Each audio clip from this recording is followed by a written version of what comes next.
Já são 10 anos de formação. Dr. André Evaristo se formou na Universidade de Marília.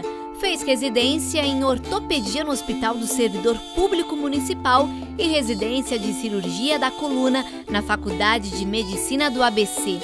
Com tanto conhecimento, habilidade e estudo, atualmente leciona para alunos na faculdade e é um cirurgião renomado. Cirurgia da coluna é uma área que está em plena expansão, inovando e trazendo sempre novidades. Então, o campo de trabalho para a medicina de coluna é um campo que tende a uma expansão em progressão geométrica. Eu digo isso em decorrência do envelhecimento populacional. Então, conforme a população vai evoluindo e conforme a população vai evoluindo com qualidade de vida e com uma mente ativa, as necessidades de um corpo que acompanha esse envelhecimento é cada vez maior. Por isso que hoje as patologias de coluna são talvez a primeira ou segunda causa de queixas em pronto-socorro. Então é uma especialidade em franca expansão. A pergunta que nós sempre fazemos é se existe algum tratamento para fugirmos da dor na coluna. Mas a prevenção continua sendo a melhor solução. Manter o controle de peso, realizar alongamentos, fortalecimento muscular, evitar sobrecarga de peso e mau posicionamento. Dentro da cirurgia da coluna, o profissional pode atuar em várias áreas. O Dr. André citou algumas delas. As áreas de atuação são muitas, porque a coluna é uma região muito extensa, basicamente com duas funções: amortecer carga e proteção da medula.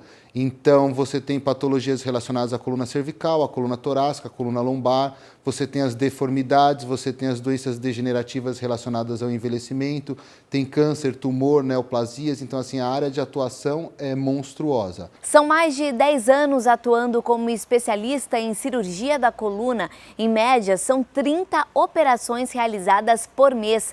Todo o conhecimento e know-how adquirido por anos. São palestras fora do Brasil, estudos e troca de informações com nomes renomados da área. Então, dentro do aperfeiçoamento profissional para a gente chegar no nível que a gente chegou, é uma vida, né? Então, assim, isso que eu acho que tem que ficar como uma mensagem. Você não chega nesse nível de conhecimento técnico do dia para a noite.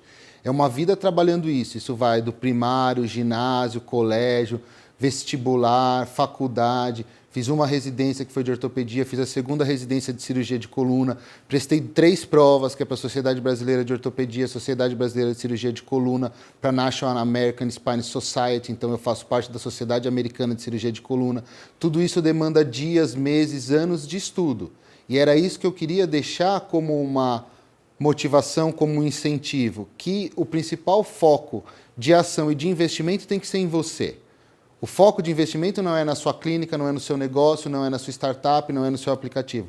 O foco de investimento é você. Quanto melhor você for, mais capacitado você vai estar para desenvolver os problemas e as dificuldades que o mercado for te colocando em um determinado momento. Hoje a gente tem por prática passar de 1 a 2 meses fora do país buscando conhecimento. Esse mês de janeiro eu fiquei no Memorial Hospital em Nova York. Já fui para Istambul, fui para a Alemanha, então são vários locais diferentes do mundo e várias localidades diferentes que você vai buscar conhecimento.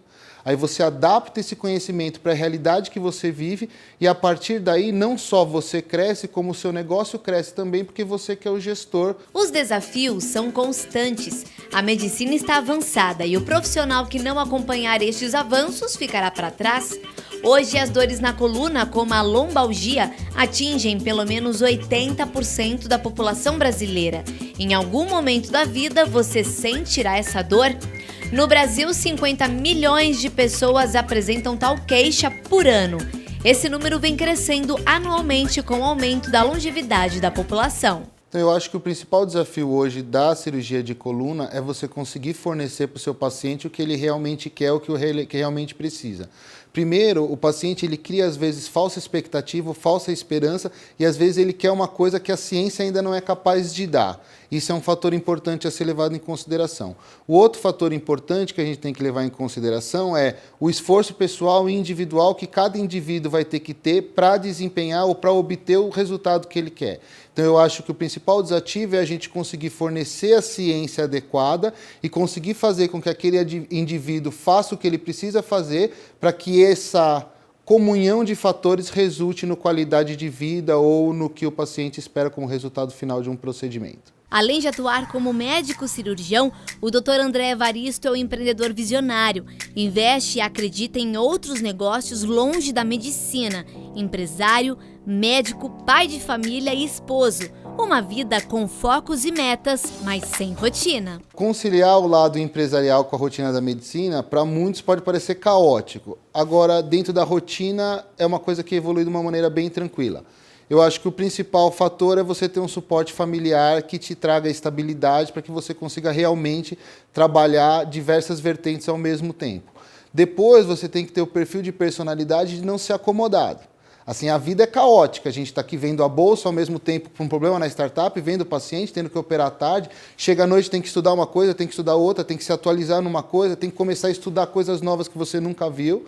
Então, eu acho que a questão principal da conciliação é você viver a vida e não ficar deitado ou esperando o mundo passar. Você tem que correr atrás, viver cada minuto, correr atrás de cada minuto, entender que o que você vai deixar de mensagem é a sua produção, é o que você produzia, é o que você deixar de exemplo, e não os tempos ou os momentos em que você ficou sem fazer nada ou parado. Então, eu acho que eu consigo conciliar mantendo um ritmo de vida frenético.